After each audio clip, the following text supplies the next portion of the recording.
I would like to take this opportunity to welcome you to the University of the Free State's annual International Cultural Diversity Festival, ICDF. The festival was launched by the Office for International Affairs, OIA, in 2018 to create a platform where all the diverse cultures represented in the UFS can be celebrated. Linked to the South African public holiday Heritage Day, the festival opens up a space for all the cultures to share their information about their culture, language, cuisine, music, history, among other things. The 2021 ICDF is themed Embracing Diversity in Virtual Spaces. This speaks willingly and enthusiastically, accepting everyone's uniqueness and recognizing their differences in the computer-stimulated place or environment that users interact via an interface. In response to how the COVID-19 pandemic forced everyone to move virtual spaces, including schools, work, workshops, training, etc., the main event for the 2021 festival is an intellectual engagement with a diverse panel of experts who will unpack for us exactly how we embrace diversity in virtual spaces.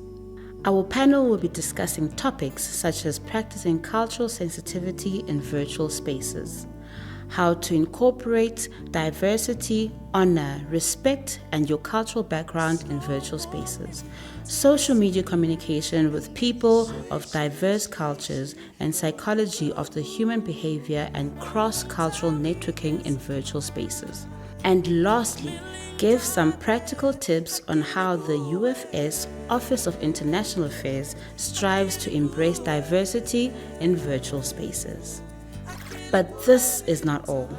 Please visit us at our webpage www.ufs.ac.za/international affairs to see the contributions received from the University of the Free State community. It ranges from thought pieces, art exhibitions, artistic expressions, and so much more. And now, I am going to hand over to our facilitator, Musa, who will introduce our expert panel and guide the engagement. Good day, everyone, and welcome to this year's edition of the 2021 virtual conference, the International Cultural Diversity Conference. As organized by our Office of International Affairs. My name is Mosamo Erani. I will be facilitating this afternoon's intellectual engagement. Today we have panelists who will be engaging on our topic for this year. How we are embracing virtual spaces this year is that we have two speakers who are joining our conference and our discussion virtually. That is Katherine as well as Gray. Katherine is at the Coventry University in the UK, and Gray is our colleague here at the University of the Free State, based at Moikwatlhai campus. He is the head of the community development and program director at the Faculty of Humanities. We also have Bulelwa here with us from the Office of International Affairs, as well as Cornelius, and we'll be joined, as you all know, Cornelius is the head of International Affairs, and we'll also be joined by Reabetswe Mabine, who is a marketing strategist at the postgrad school here at the University of the Free State. To begin us off, we'll have Dr. Magaiza, as mentioned, who will speak to us on the topic, how to incorporate diversity, honor, respect, and your cultural background in virtual spaces. Gray, you're welcome to begin. Good day to all the colleagues, all the guests, and all the viewers as well, at home, abroad. I am going to speak on how to incorporate diversity, honor, respect, and your cultural background in virtual spaces. And you see, the broad context, or to preface the conversation, is just important to note that the global transition to virtual spaces as a result of the pandemic has transformed human interaction, as technology has mediated the majority of our encounters. Now, this has resulted in the transplantation of face-to-face encounters and social decorum to the virtual space, and this has been made necessary as a result of the need to really increase our digital encounters and digital engagements. But as we do so, we need these engagements, these digital engagements, to be driven by some generic principles of humaneness. Now, the transplantation that I mentioned of face-to-face social decorum to the virtual space still needs to be happening, or still needs to be regarded as a normal occurrence. So the fact that we have technologically mediated engagements does not remove the need for humaneness. So I'm going to just discuss some generic principles of this. The first one is our language. We have to consider our language. We need to stick to generic language and avoid specific categorization, which means we must not use derogatory words. For example, China virus, when referring to COVID-19, it may actually be perceived as an attack on those of Chinese heritage. So that's principle number one. Consider your language. There are other examples I can give here, but I just gave that one. We also need to be considerate of universal access, which needs to be our guiding principle in terms of making sure that our online engagements are inclusive. So we must have pre-recorded materials, sometimes voice-over notes for reading, sometimes translations for those with hearing challenges. So language has to also become universal. We must also practice what we call plurivocality on digital spaces. What that means is, and this is a very good example of this. We have myself, a male. We have Bulelwa, a dashing young lady. We have Katherine, a beautiful young lady.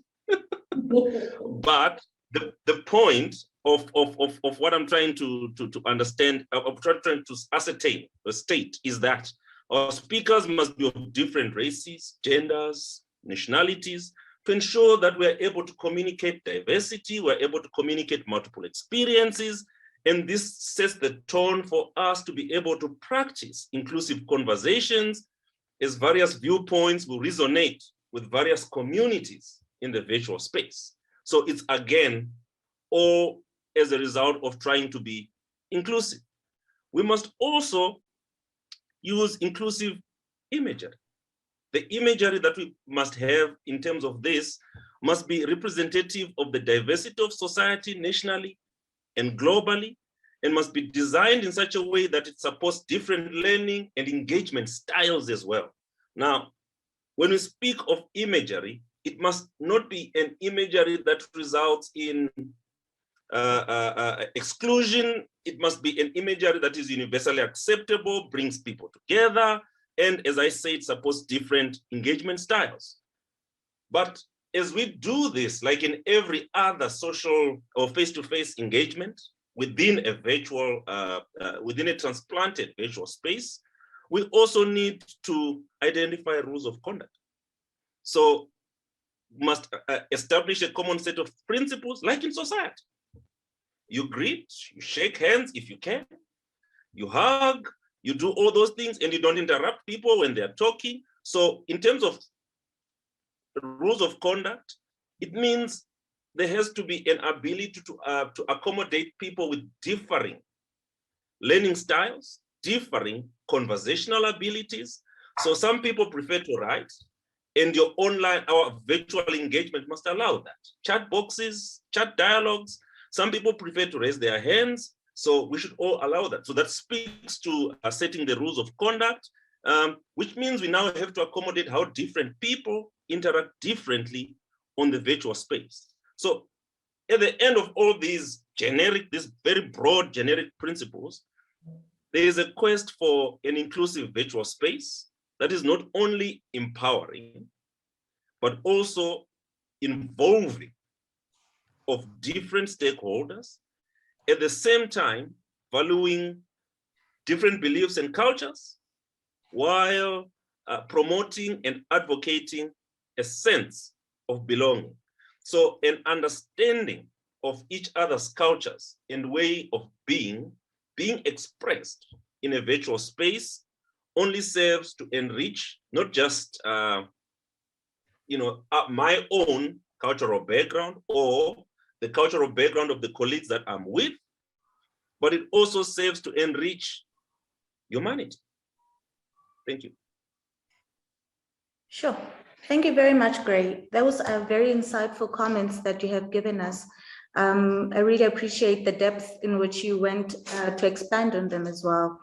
At this moment, I'd like to hand over to you, Katherine, to speak to us on the topic of practicing cultural sensitivity in virtual spaces. Over to you, Prof. Thank you so much. And I very much enjoyed the previous speaker, and really have to say, I think a lot of what I'm sharing resonates. And I'm really grateful to share my thoughts and be part of this festival of learning. I wanted to start with a short story which links to my involvement in Ikudu. I think we'll hear about the project more later, but you may know that Ikudu is a large-scale Erasmus Plus project led by Cornelius and colleagues at the University of the Free State, and involves collaboration with 5 South African and 5 European universities. And our project's very much looking at ways to develop contextualized and comprehensive practices across South-North collaborations for internationalization, embedded in comprehensive curriculum transformation. So we're in the second year now of our project, and as has been mentioned already, we've been operating in the virtual space since the global pandemic hit. And I really recall being in touch with a professor from one of our 5 South African university partners after one of our brainstorming sessions that we'd held back in April on Zoom. And after what I thought had been a clumsy use of words on my part in a conversation we were having, and over a WhatsApp chat later, because I contacted her, I remember how she shared with me Please do not feel bad or think that you must tiptoe around or wreck your brain looking for the correct words to use. We must be able to talk and learn from each other. We won't understand or move forwards together if we can't share and discuss our thinking and ways to make sense and problem solve together in our work. I don't know how best to reassure you, but please don't worry. So that's what she said to me. And I got in contact with her because initially I was worried. I didn't wish for any unintended issues raised from our discussion to jeopardize our partnership work in any way. And I shared that reflection with you as a professor in education research and in the context of having practiced global experiential learning in various research projects during 22 years in higher education. And the point is, I know I'm still learning, I'm still becoming. And by becoming, I'm drawing on those World Health Organization philosophies, which emphasize this need for continual learning and growth, and recognizing our sense of future, and of embracing the importance of having care for one another, for our communities and for our world. And so when I was thinking about this thought piece, I also wanted very much to talk about how we access our humanness, our care for one another, and particularly with ideas about practicing cultural humility within our academic partnership work, and very much focused on reciprocal learning when in virtual spaces. So yes, over the past 18 months, the virtual space has been our central means of navigating our partnership work. And it's placed, I would say, this renewed emphasis on how we conduct our practice with colleagues across geographies, with colleagues, some of whom we've never met physically, yet whom we are striving to collaborate with. And it's this awareness of the when, the where, and the how we collaborate in itself, which brings up important considerations, not least in digital infrastructure and our connectivity, considering our respective education contexts. But I think in the context of cultural sensitivity, what I think it raises is also issues about our researcher positionality, our ethical and moral orientation, and our ability to be attuned towards each other when we are practicing in the virtual space. So in writing down some ideas for this thought piece, which you may have read, I was looking at definitions of cultural sensitivity, and I drew from Ferranda's 2008 concept analysis, which importantly has been written in the context of healthcare practice. But Ferranda identifies with several dimensions, which include this importance of acknowledging cultural difference, respect of different ways of knowing, a willingness and respect for one another, and taking into account, a variety of perspectives. And cultural sensitivity is also often related to cultural competence. And that also tends to focus on attitudes and values, and highlighting importance of a willingness for self-critique. And I agree, reflexivity is indeed a key discipline. Yet I'm interested in digging deeper, and I was very aware of alt-right's work 2019 with colleagues, also writing from healthcare backgrounds, but their critique and their critical reflection of cultural competence frameworks, arguing how such frameworks can tend to neglect issues of intersectionality, such as gender, identity, age, ethnicity, able-bodiedness. And this point then is about how we shouldn't focus too much on particular cultural groups' values, tradition, and customs, which may lead us to stereotypes and actually risk the silencing of voices, especially more marginalized voices.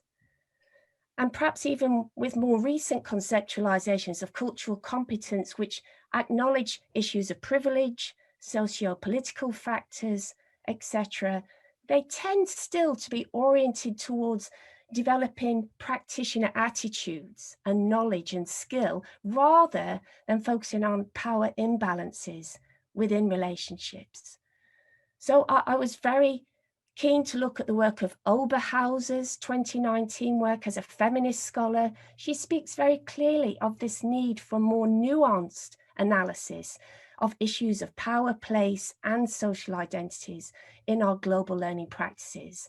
So this brings me to cultural humility in our virtual interactions, an emphasis on understanding more about our self, our social identities, and what intersections can mean, rather than focusing on previously acquired cultural knowledge. So what seems key in practicing virtual cultural sensitivity in this digitalization turn then is to create a critically humble learning culture, or as Professor Lynette Jacobs discussed with me recently, a culturally hospitable learning culture in ways which we bridge the gap between past, present, and future, where participant identities are all welcomed, and where we unleash a culture of listening, of building trust and sharing as part of our humanness for mutual empowerment and joint learning. I think, as we'll hear more perhaps about Ikudu, in the virtual space, we very much looked at storytelling and plurality in our modes of expression. We've looked at using metaphor, images, and tea drinking on Friday afternoons as in this virtual space to really look at such mutual learning and on this complex and multidimensional nature of culture and identity and context. Thank you. That is incredibly powerful. Thank you very much for your reflections, Katherine. At this time, I would like to invite Reabetswe, who is the Marketing and Communication Strategist at the Postgraduate School, as previously mentioned, on all 3 campuses of the University of the Free State. Her topic is on the virtual community, redefining diversity, creating a global society. Reabetswe. Thank you, Bulelwa. Upon my reflections on this thought piece I was asked to prepare, I had to reflect deeply on how social media affects our interactions, and not only that, but affects how we mind each other's cultural and social differences. So this is what I put together. So basically, the COVID-19 pandemic forced us not only to change the way we interact, but also how we see diversity and inclusion. So growing up Xhosa and Sotho, I was constantly confronted with situations where I had to choose one culture over the other, or switch languages to avoid questions like, how come you are such a fluent Xhosa speaker, but you are Sotho? Or questions such as, let's just speak English, you are confusing us. Trips to the Eastern Cape would be my worst nightmare, because there would always be that one aunt who would say, "Yiza apha wena Mxhosandini," which means come here, you Xhosa girl. For most of my life, there was confusion about my multicultural family. And until I came across the profile of a person on social media whose parents were from different social and racial cultural groups, this person's page was full of comedy videos about her experiences growing up as a mixed child in a backward society. This gave me solace.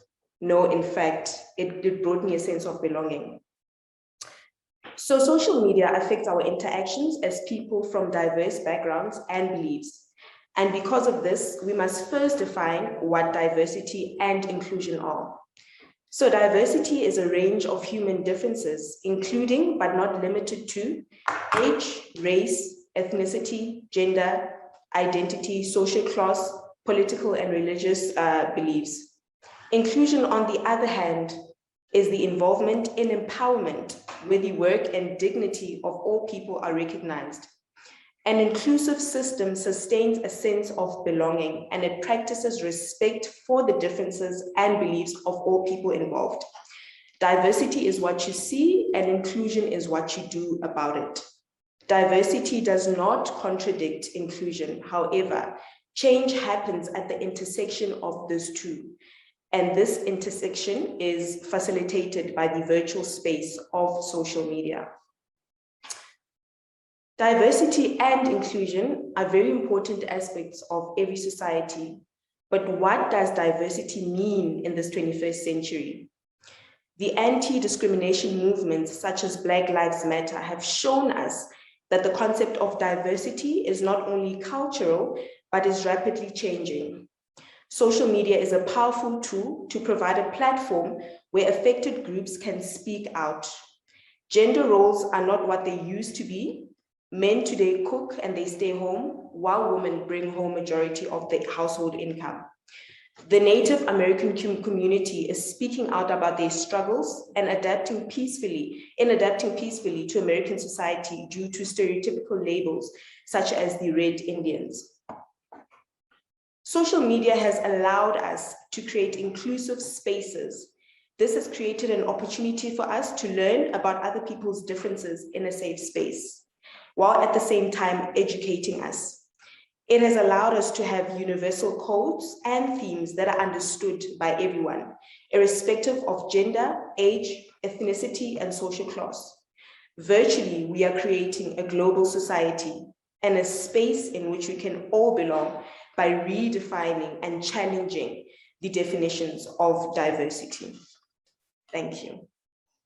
Sure, that is very powerful, Reabetswe. I really appreciate those insights, particularly because they invite us also to kind of critically analyze our previous understandings of diversity as well as inclusion. Right now, I'm going to hand over to Bulelwa. Bulelwa is our panel member who's going to be discussing for us this afternoon, or this day, or this evening, or this morning, depending on when you're watching, how the University of the Free State's Office for International Affairs has strived to embrace diversity, or continues to strive to embrace diversity in virtual spaces within the UFS. Thank you so much, Musa, and good day to everybody that is watching and to my fellow panelists. And as Musa has said, my name is Bulelwa Moikwatlhai, and I am the coordinator of this festival that we are having today. So thank you so much. What I'm going to talk about today is something that I am very passionate about. It's one of my babies programs that I am busy with. So my topic is how practically in the University of the Free State, we're trying to embrace diversity within the virtual spaces that we find ourselves in. And in that, I'm going to use one of our flagship programs, the Umoja Body program. The aim of this program, or the aims of this program, are to integrate our local and international students at the university community, as well as to help our international students to smoothly transition into the UFS community. And this is done by pairing the local student and the international student for them to have that first friend when they come to the UFS. The main pillars that guide or govern this program are social, cultural, and academic integration. So these are the three pillars to which, when the trainings are done with the students or when the meet and greets are done with the students, we greatly emphasize and give guidance that they follow these three pillars. So this holistic integration of the student is what we use to evaluate the success as well as the impact of the program. Through this program, we also strive to cultivate and enhance the students' intercultural and international competencies for both the local and the international students. These competencies are becoming increasingly important to enhance the graduate attributes and increase the employability of our students in the 21st century. And to help ensure that there is reciprocity in this program, our local students are encouraged to ask questions from our international students about their culture, about their language, things that they do at home that are different from what we do. So they share the international experience. And in that way, we are able to give our local students an international experience without them having to leave Bloemfontein or South Campus or the Kwakwa campus. This helps us to facilitate learning in informal spaces, as this mainly looks at the informal curricula of the UFS. And the informal or the hidden curriculums are also very important opportunities. And through these initiatives, such as the Umoja Body program, the UFS realizes its goal of providing every UFS student with an international experience while they are doing their studies here at the UFS. So COVID came, and we as the coordinators started to face the challenge, because now COVID came and there was just disruption from the word go. We were needed to send our international students back home, as well as the local students, and everything was a shutdown. And for the program, because the program is very much embedded on the students being on campus, because that's how they meet for coffee, they go to the library together, they go shopping together. So most of the activities were mostly reliant on the students being physically here on campus. That came for us as a problem, and it disturbed the plans that we had for 2020 and also now for 2021. Now, we are faced with repatriation of international students, or like I mentioned, they went back home. And then naturally, the students and the rest of the world became so focused on the pandemic, their health and their well-being, that all the other programs took a backseat. Since there was nothing or no understanding of the virus, there was a lot of panic and there was a lot of anxiety. The emotions of everyone were just all over the place, including myself. I told my director that I got stuck for 3 months because I was so lost on how things are going now. So another challenge that we faced was that now, because the students are not on campus, the responses that they had within the program, the response was very delayed, and didn't get that or as much interactions when we're trying to get to them first virtually for the first time. Because, for example, most of our students are staying on campus, so therefore now they're using the access of the internet, and now they've moved back home. And this highlighted a need to improve the data and Wi-Fi support for our students. And then the last problem, or the last challenge, which became an opportunity, was that we needed to rethink an innovative program for the new normal of virtual spaces, and to make sure that the students' experience is continued. I remember I always said to my director as well, we have moved to the social spaces, and because the students are always on their phones, I had thought that they would respond better, but funny enough, it's so hard now to get them on their phones. So what we did as the coordinators of the program, first, we rethinked how we can bring in the Umoja program in virtual spaces. We quickly realized that what we needed to do was to reinvent the wheel.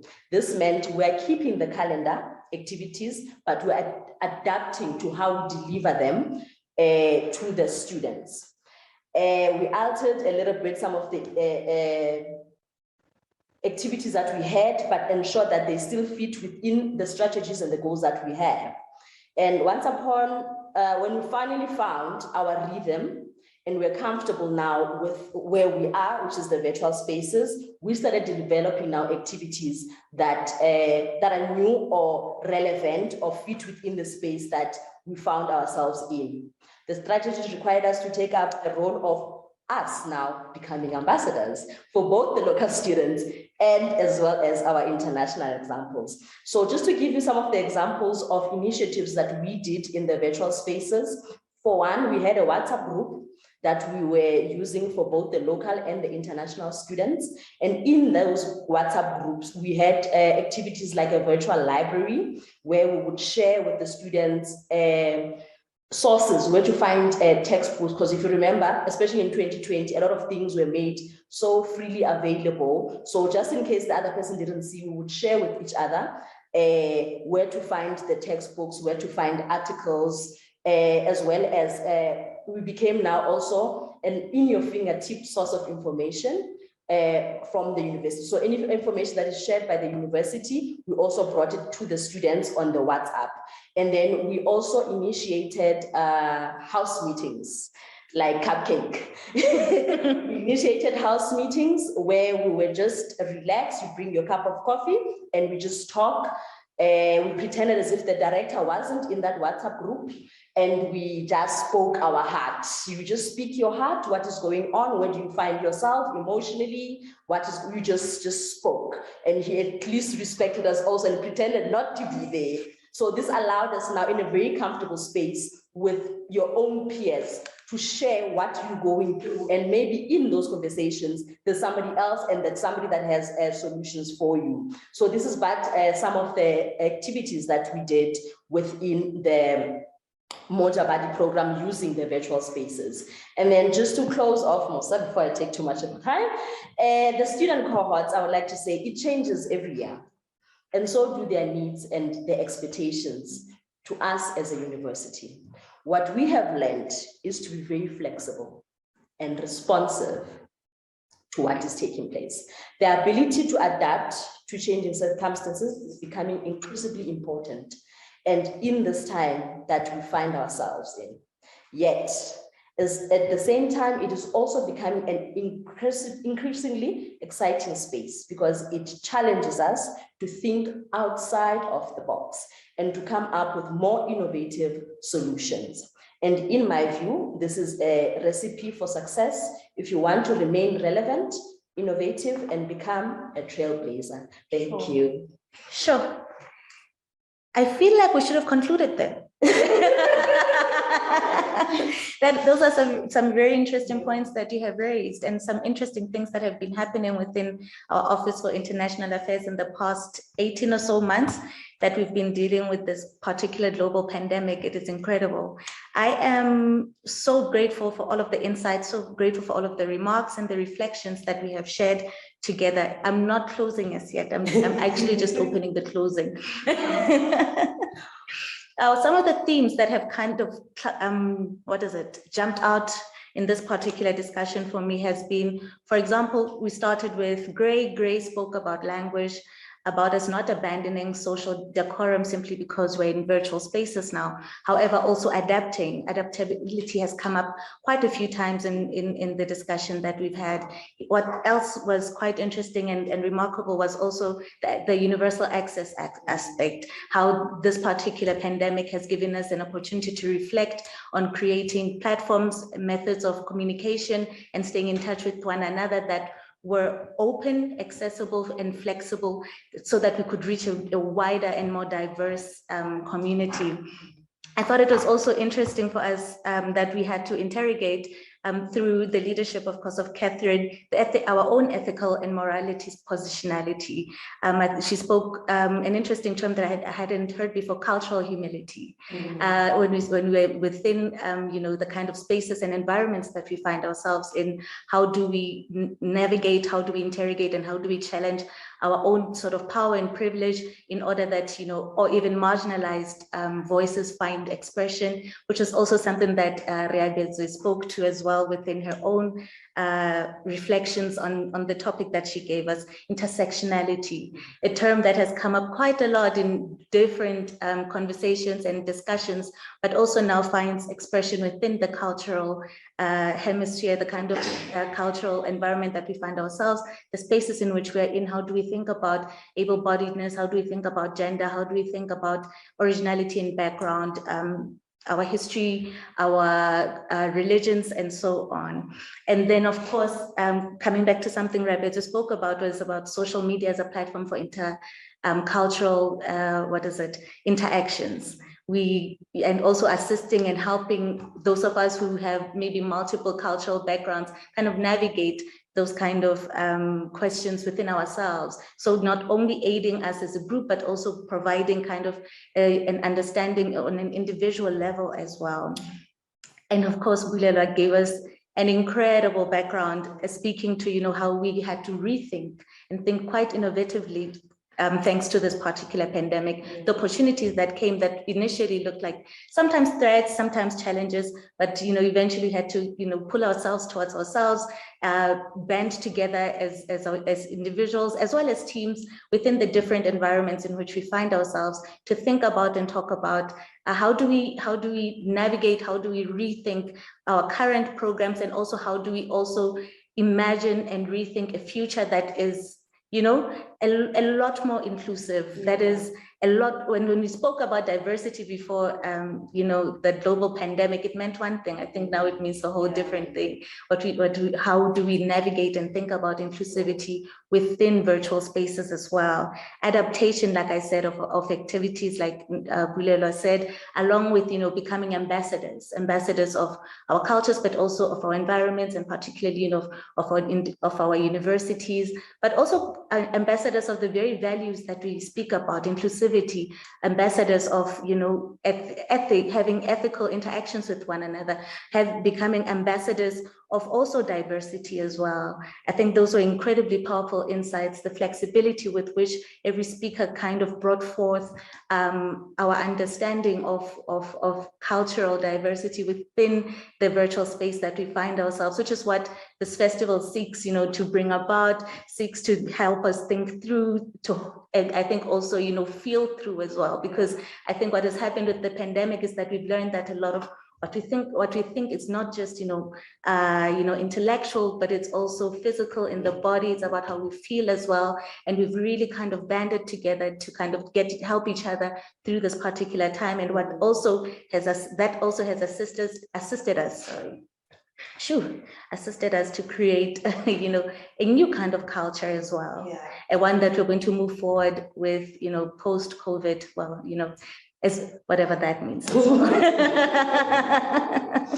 And I'm very grateful to each of you for the kind of powerful, exciting, innovative reflections and insights that you have shared with us today. I want all of us conclude with a closing thought or answer, question or reflection.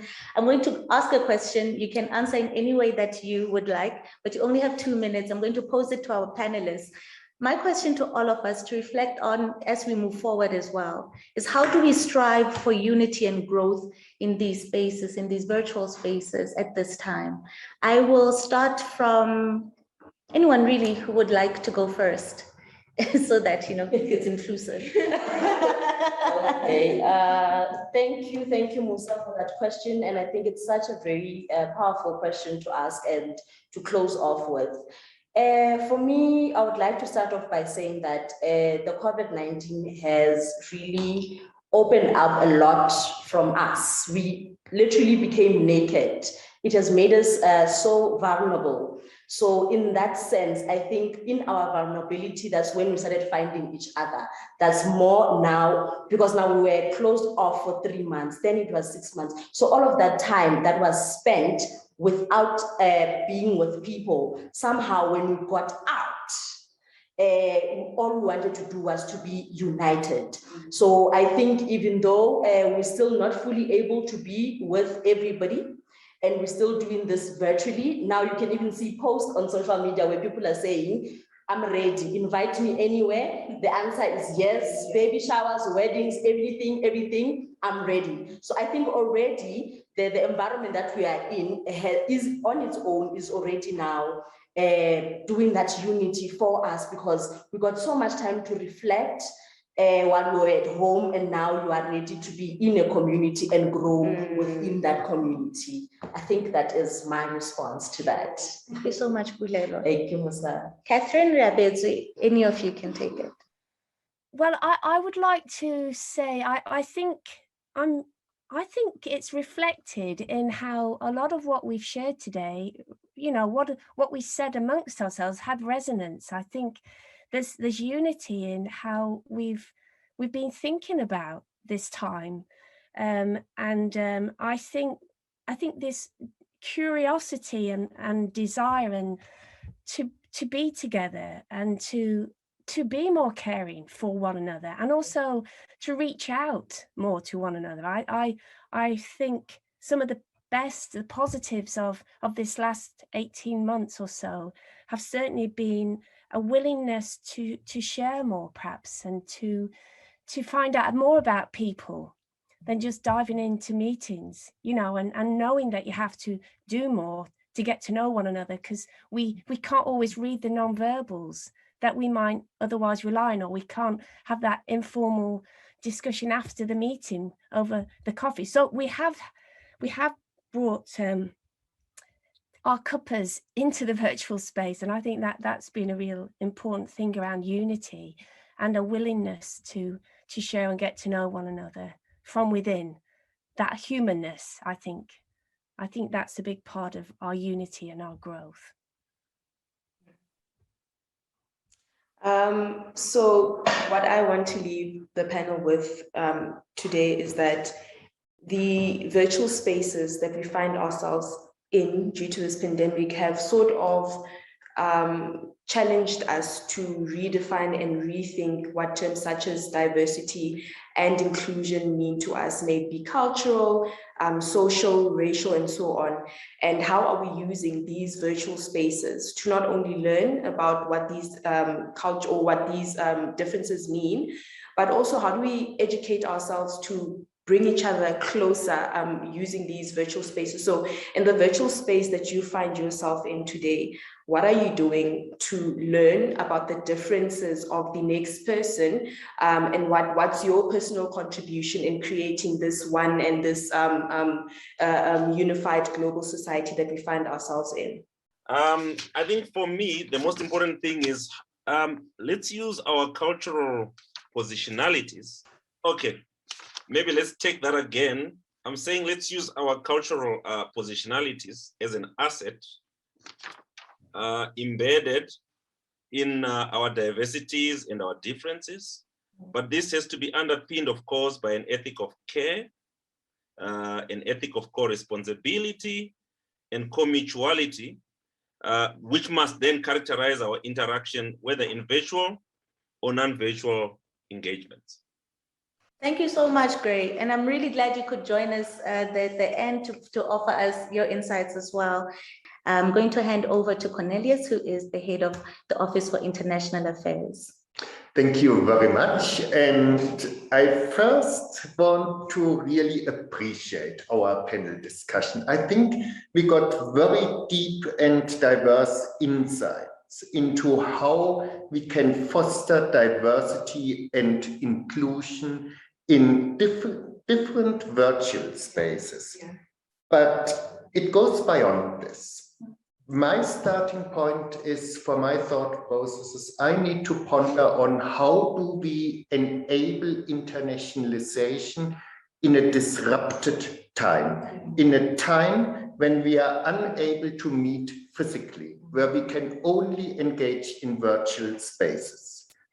To me, the critical question is, how do we build the trust capital necessary to build cohesion, to build collaboration at a time when we can't be together? And I think all that what our panelists had to say today is really leading us towards insights as to how we can achieve this. So thank you very much again to Katherine, Gray, Rea, Bulelwa, and Musa for putting this fantastic discussion together. Then I want to recognize the entire internationalization at home team at our university, in our Office for International Affairs, which is led by my colleague Bulelwa, for this fantastic work of bringing the festival together and making us celebrate our unity in diversity, even in digital spaces. Student affairs and culture. Student Affairs, which has an Arts and Culture department led by Lucy, I really want to appreciate for bringing all the different student voices and diverse student artists to the festival, without whom we wouldn't have had the experience we are having as we are watching this virtual event. Then I want to appreciate the Quads department, which is led by Marti, for their collaboration in helping us to ensure that this festival is accessible for all. I want to thank our international partners, and first and foremost, Katherine, for joining us from the United Kingdom today, for working with us, but also for helping us through thought pieces which we included in the program. Furthermore, I need to thank every individual student. Without the student voices, this event would not be what it is, because ultimately the student is at the center of all our activities.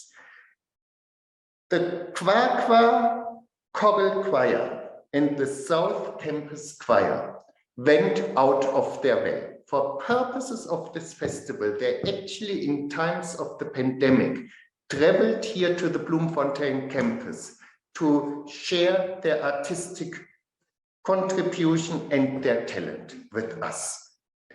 Furthermore, I need to thank FVH Productions and Creative Kilowatt for all the technology they brought and made this production happen.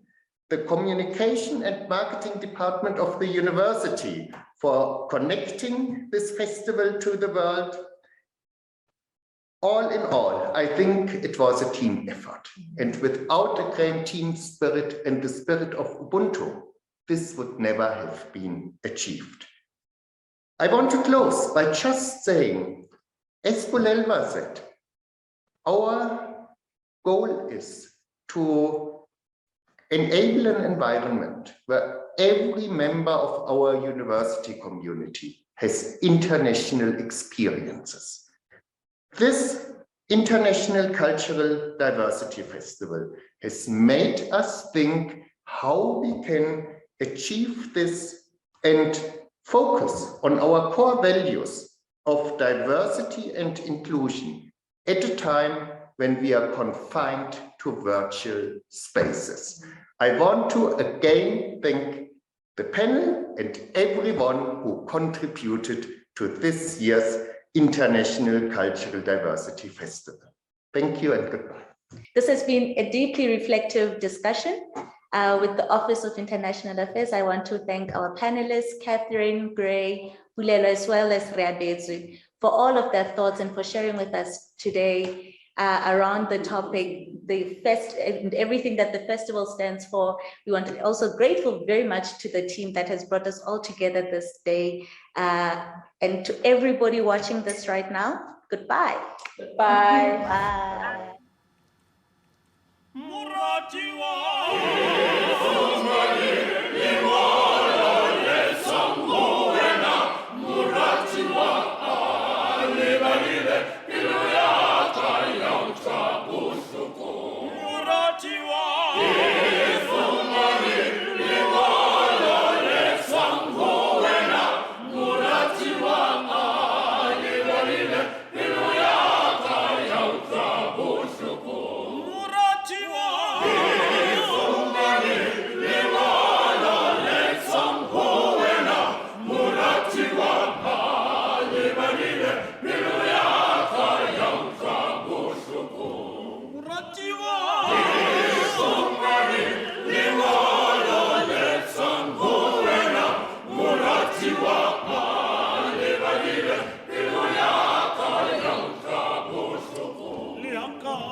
Lemma